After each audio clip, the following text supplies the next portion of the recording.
Dear students, today you will read second part of the chapter A Visit to Cambridge. You have to know that in this chapter there were two disabled persons who shared their thoughts. फिरदौस कांगा जो कि एक writer है साथ ही साथ वह journalist भी हैं, उनकी स्टेफन हॉकिंग के साथ मीटिंग फिक्स होती है और उनका इंटरव्यू स्टार्ट होता है और साथ ही वो पहला क्वेश्चन उनसे करते हैं,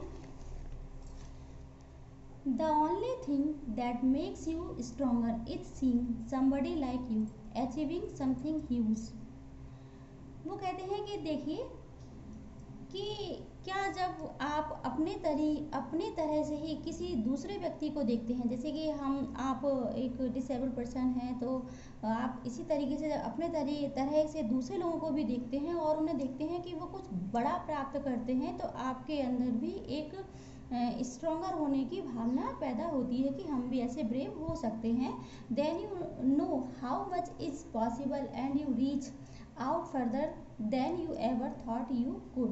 तब आप जानते हो कि जब एक डिसेबल्ड पर्सन एक बड़ा काम कर सकता है, बड़ा कुछ गेन कर सकता है, तो हम भी ये पॉसिबल है कि हम भी कुछ बड़ा कर सकते हैं. Then you ever thought you could.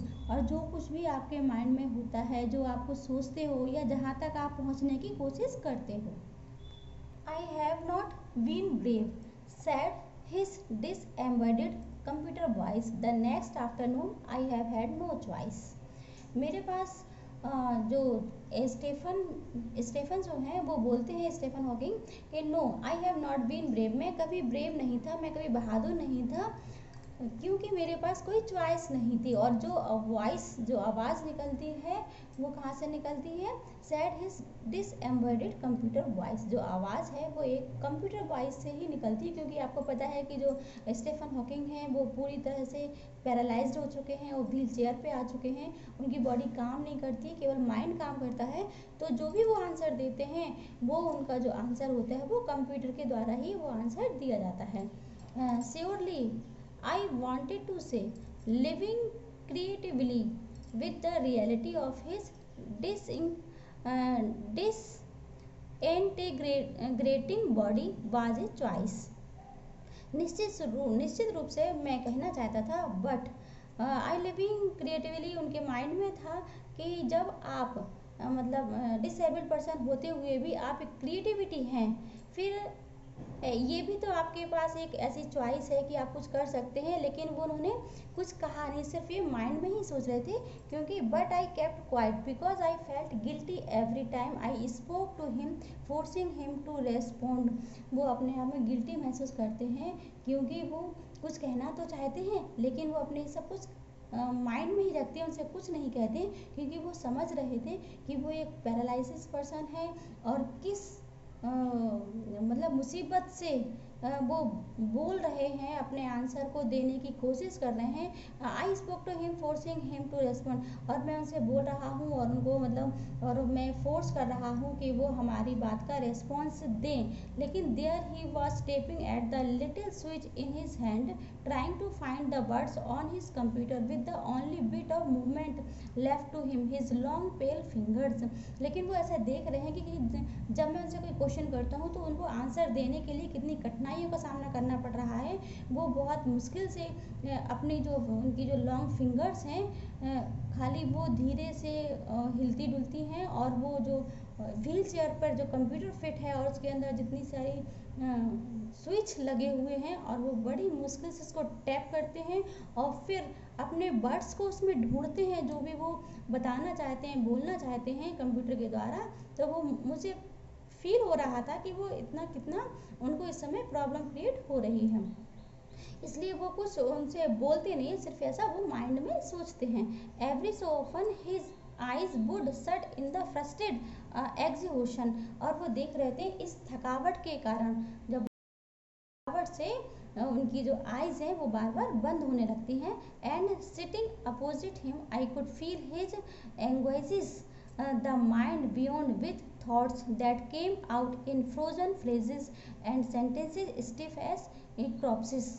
और वो ऐसा फील करते हैं और वो देखते हैं कि मैं उनके सामने अपोजिट साइड सामने बैठा हुआ हूँ और उनकी पीड़ा को हम समझ रहे थे. वो समझ रहे थे कि thoughts that came out in frozen phrases and sentences stuff in crops, कि जो उनके माइंड में जमे हुए जो वर्ड्स हैं वो किस मुश्किल से बाहर निकल रहे हैं, और ऐसे कठोर वर्ड्स प्रतीत हो रहे हैं कि जैसे एक बेजान व्यक्ति होता है, हिलता हिलता नहीं है, उसी तरीके से उनके जो वर्ड्स थे बाहर निकल रहे थे, क्योंकि जो उनकी जो आवाज़ थी वो कंप्यूटर के द्वारा बाहर आ रही थी, और जो एक आम जो नॉर्मल पीपल होता है उनकी जो फीलिंग्स होती हैं, उनके जो एक्सप्रेशन होते हैं वर्ड्स के साथ, वो शो नहीं हो रहे थे, सिर्फ आवाज़ निकल रही थी, वो भी एक कंप्यूटर के द्वारा, जिसमें एक बहुत कठोरता का व्यवहार प्रतीत हो रहा था। A lot of people seem to think that disabled people are chronically unhappy. I said, मतलब नेक्स्ट वो क्वेश्चन फिर दोबारा करते हैं, जो फिरदौस कांगा है वो उनसे दोबारा क्वेश्चन पूछते हैं कि a lot of people seem to think that disabled people are chronically unhappy. वो कहते हैं कि क्या आपका मानना भी है, या बहुत सारे लोगों का मानना होता है कि जो डिसेबल्ड पर्सन होते हैं वो हमेशा दुखी ही रहते हैं। क्रॉनिकली मीन्स होता है हमेशा, अनहैप्पी मतलब हमेशा दुखी रहने वाले व्यक्ति। आई सेड आई नो, मैं जानता हूँ, that's not true my self, लेकिन मेरे लिए ये ठीक नहीं है, सत्य नहीं है। Are you often laughing inside, क्या आप भी ऐसा सोच कर हंसते हैं? About 3 minutes later he responded, I find it amusing when people patronise me. Something 3 minute बाद वो रेस्पॉन्ड देते हैं और वो कहते हैं कि I find it amusing when people patronise me, मुझे जब हंसी आती है जब लोग मुझे संरक्षण देने की बात कहते हैं। Find it annoying when someone like me come and disturb you in your work. Next वो क्वेश्चन बोलते हैं, क्या मेरी तरह का कोई व्यक्ति जब आपके पास आता है और आपको डिस्टर्ब करता है तो क्या आपको गुस्सा आता है? The answer flashed yes, answer आता है मुस्कुराते हुए, यस हाँ।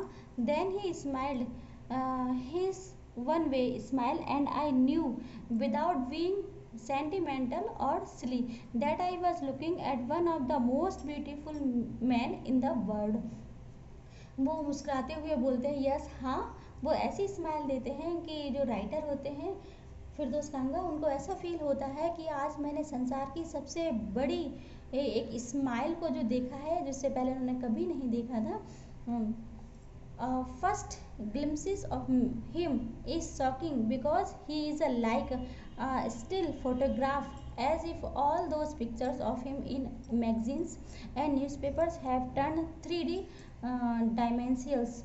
वो कहते हैं फर्स्ट टाइम मुझे एक ऐसी झलक दिखाई दी और हम शॉकिंग हुए, क्योंकि मैंने इस तरह के जो फोटोग्राफ्स थे, ऐसी पिक्चर्स थी मैगजीन में और न्यूज़पेपर में देखी थी, और आज मुझे ऐसा लग रहा था कि शायद वो सब कुछ हमारे सामने सत्य हो रहा है, और वो मैगजीन्स उसमें से फ़ोटो निकल कर बाहर 3D मतलब लाइव हो रहा है, लाइव चल रहा है, वो फ़ोटो बाहर निकल के आ गई हूँ, 3D बन गई हूँ।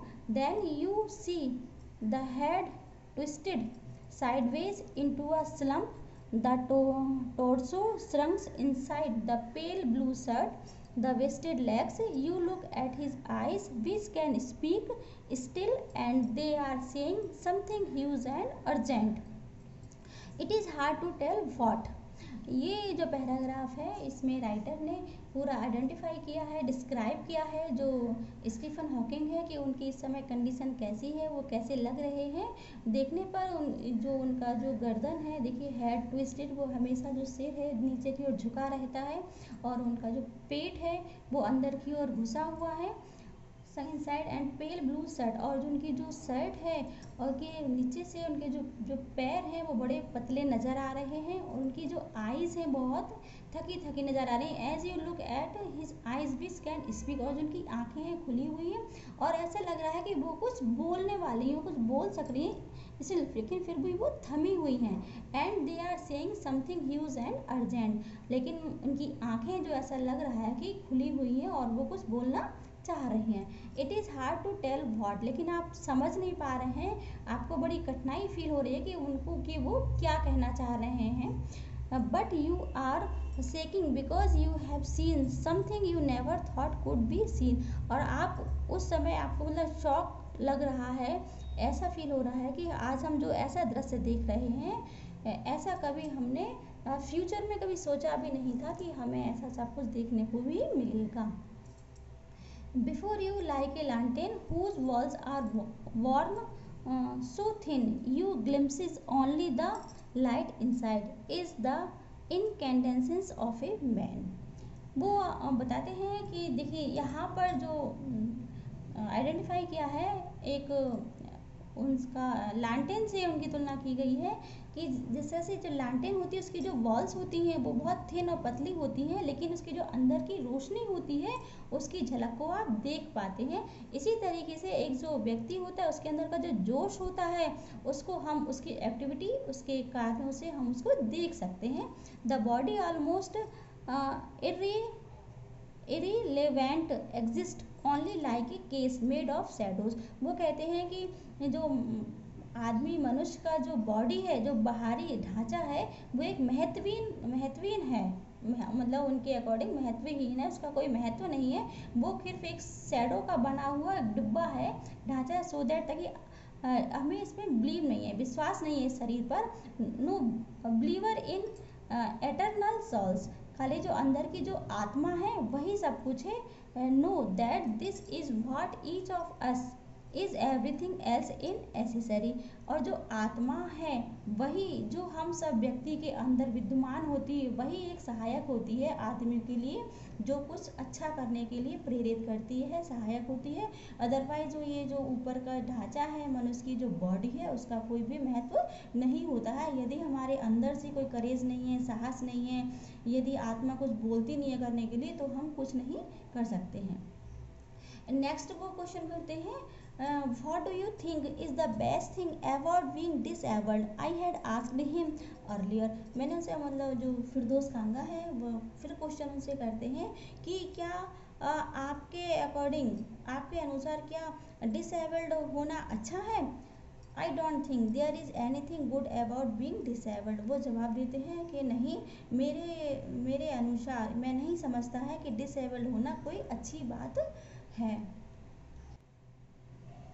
Second part, this is clear, so watch this video very carefully। next part, third part next video में आप देखेंगे। तब तक के लिए have a nice day, thank you.